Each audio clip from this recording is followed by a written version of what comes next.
Now, what is preventing the Prime Minister of Jamaica from doing the same thing? Is it that feathering or festering this kind of negative talk benefits him politically, or does it? Welcome to the Ports Garrison. Please like, subscribe, and share. Thank you. Greetings and welcome to the Ports Garrison. I am your host, Phil the Poet, and I thank you for stopping, for taking the time to check out what's going on inside the garrison, what's stirring it up. Now, the election campaign in Jamaica is carrying on at full speed right now. The only thing is missing is for election date to be announced, and it's getting more and more intensified. We see all sorts of meetings being held all over the country. We hear all sorts of things being said on the political platforms. And as I said, it's the political silly season. And I have to sit back and observe and watch and listen to some of the things being said. Look how some people are being sold or being fed a certain narrative. You hear people repeating it. It's like they don't think for themselves.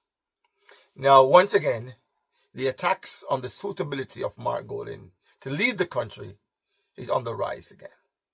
We hear people like Warmington, again, questioning his right based on his race and the allegations of where he was born. Ridiculous. And looking at all of that and processing all of that, there's a couple of things that I've repeated over and over again.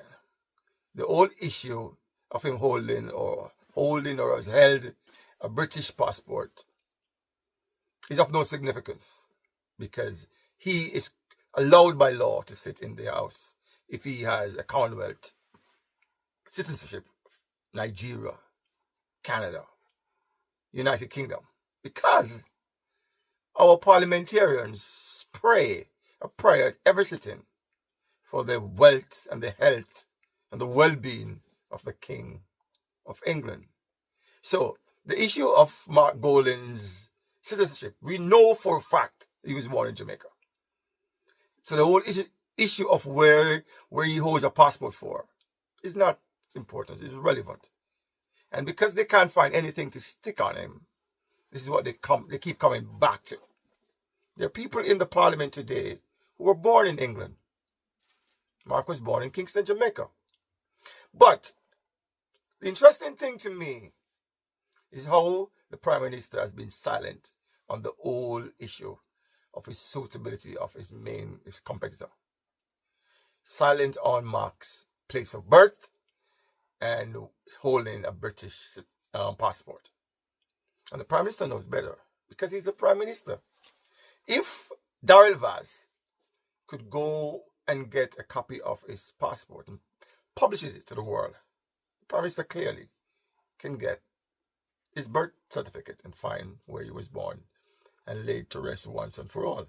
But he has chosen not to. And in thinking about it, it brought me back to the 2008 presidential election campaign in the United States between Obama and John McCain. And I recall a town hall meeting where a man and a woman got up to question Obama. One said he was associated with domestic terrorism, and the lady got up and says he was an Arab. John McCain, to his credit, then rebuked them both. Now, here, take a quick look at what transpired then, and then we'll come back and have a further discussion on it. We're scared. We're scared of an Obama presidency, and I'll tell you why. I'm concerned about someone that cohorts with domestic terrorists such as Ayers. I have to tell you, he is a decent person and a person that you do not have to be scared as President of the United States. Now, look, I got to ask you a question. I do not believe in. I can't trust Obama. I have read about him, and he's an Arab. He is not. No, No, ma'am. He's a decent family man, citizen that I just happen to have disagreements with on fundamental issues, and that's what this campaign is all about. He's not. Thank you. Thank you.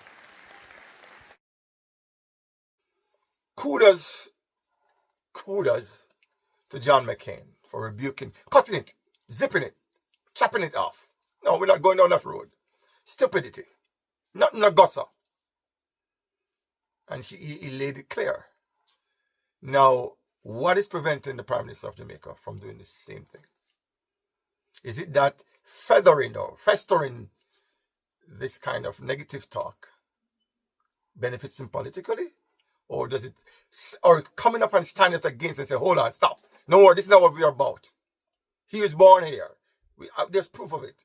He's doing that would make him lose some political clout, or would it make him gain some political clout?